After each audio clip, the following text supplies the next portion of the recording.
शरीर दान इसका एक कार्यक्रम है मेडिकल कॉलेज द्वारा, उसके मैं संचालक हूँ उसका। तो जो व्यक्ति एक परम संवेदना से परे एक चीज़ है, लेकिन मैं बस ये आग्रह करना चाहता हूँ। नदी सी मैं एक जो स्त्री का जीवन होता है वो नदी जैसा ही होता है। नदी का पानी मीठा भी होता है और मिठास के साथ साथ उसके जीवन में बहुत सारे संघर्ष भी होते हैं। स्त्री के जीवन में तमाम सारे उतार चढ़ाव, धूप छाँव, धरती जैसा धैर्य होना चाहिए उसमें।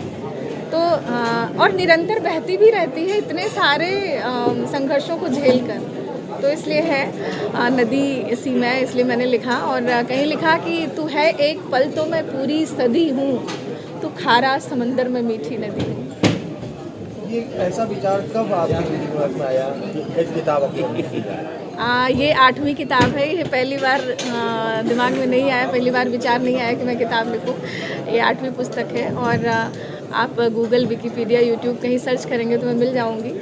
मेरी रचनाएं बेसिक शिक्षा पाठ्यक्रम में भी शामिल हैं और शैक्षणिक किताबें भी हैं। तो पहली कविता तो मैंने तब लिखी जब मैं 9th में पढ़ती थी, क्योंकि हमारे घर का परिवेश ऐसा था कि आए दिन कवि सम्मेलन का आयोजन होता था। तमाम सारे कवि मेरे घर आया करते थे, तो मुझे मन होता था कि मैं बड़ी होके ऐसे जैसे महादेवी वर्मा को हम पढ़ते हैं वैसे हमें भी लोग पढ़ें। ये भाव कैसे आया आपने नदी सी मैं ये नाम दिया और क्या क्या इसमें समाहित? पढ़िए तो सब पता बहुत लगे। सारी कविताएं हैं और पूरी पुस्तक आपको कैसे बता दें? मैंने कहा ना कि नदी जो है वो मीठी होती है। जो मैंने लिखा कि तू खारा समंदर में मीठी नदी हूँ, माने नदी की जो मिठास है वो बनी रहनी चाहिए। एक स्त्री में तमाम सारी चीज़ों के बावजूद भी वो मीठी होती है। में आप मुख्य अतिथि आप उपस्थित हैं सर। ये जो नदी सी मैं पुस्तक है इसके बारे में जो सब किस तरह की पुस्तक? नदी सी मैं पुस्तक ये डॉक्टर मानसी द्विवेदी की लिखी हुई काव्य संग्रह है ये, और थोड़ा बहुत हमने भी इसको पढ़ा है। बहुत अच्छी कह सकते हैं, बहुत ये इसमें जो है उनके अपने अनुभव, उनका जो क्या कहें व्यक्तित्व, ये सब इसमें झलकता है। और उन्होंने बड़े, हमको लगता है, परिश्रम से इस पुस्तक को लिखा है और हम सब लोग ये पुस्तक उनकी दुनिया भर में पसंद की जाए, लोगों तक पहुँचे, इसकी कामना करते हैं और आगे भी भविष्य में वो इस दिशा में काम करती रहें। और जो उनकी लगन है ये कविता लिखने की, ये और ईश्वर उनको आशीर्वाद दे कि ये उनकी और बढ़े, कविता की प्यास इनकी और बढ़े, तो ये और पुस्तकें लिखें और जिससे बाकी लोगों को लाभ मिल सके। धन्यवाद। साहित्यिक जो ये पुस्तक है क्या क्या इसमें? और नदी सी मैं मतलब नदी की और नारी का जो संतुलन दिखाया गया है। हकीकत में नदी कभी कटान करती है, कभी बरसात में उफान आती है, जेठ के महीने में बिल्कुल सिकुड़ जाती है। बहुत सारे उसके अंदर द्वंद्व चलते हैं, कहीं कटान करती है तो कहीं बनाती है, किसी बिगाड़ती है।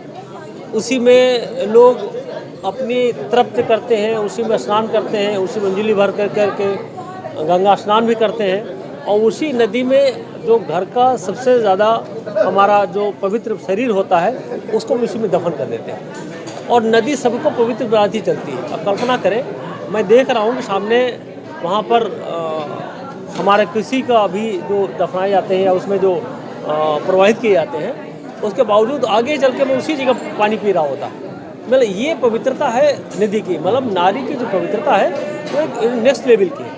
तो हमारे हिंदुस्तान के भारतीय नारियों का जो सम्मान है बिल्कुल अद्भुत है। उस भारतीय नारी का चलन, उस भारतीय नारी की सोच, भारतीय नारी की सहिष्णुता, उस भारतीय नारी का धैर्य, वो सारी कुछ इसमें कविता में दिखाया गया है। मुझको लगता है कि जो नदी सी मैं, डॉक्टर हमारी जो मानसी जी हैं, इनकी 8वीं पुस्तक है। इसके पहले इन्होंने 7 पुस्तक और लिख चुकी हैं। हमारी दीदी बैठी हुई हैं डॉक्टर विद्या बिंदु सिंह जी, इन्होंने लगभग 100 हमको तो 28 या ऐसे पुस्तक अपने, है ना, हाँ, करीब सैकड़ों पुस्तक, मतलब 117 या 118 पुस्तक का लिख चुकी है।